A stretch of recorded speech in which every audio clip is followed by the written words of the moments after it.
Annual headline CPI in April came in at 4.9%, down from 5% in March, and monthly CPI came in at 0.4%, matching last month's numbers. Now, despite the decrease for groceries and other goods, the lack of movement in the monthly CPI is largely due to the rising cost of energy and housing, although it appears to be slowing.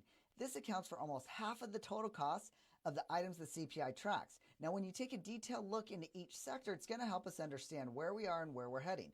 CPI Core excluding housing dropped to 5.16, down from 5.73%, keeping the CPI numbers at bay.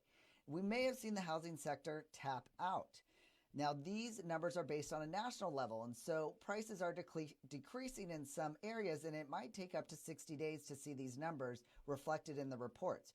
Rents are also expected to fall. Now, if we look at Supercore, excluding food, energy, shelter, and used costs, inflation is only up by 1.9%, which is the lowest we've seen since inflation really started to increase back in 2021.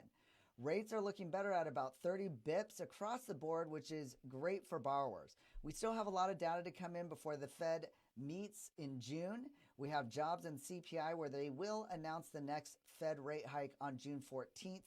With the lending standards being tightened after the recent bank failures, we are hoping the Fed will pause rates.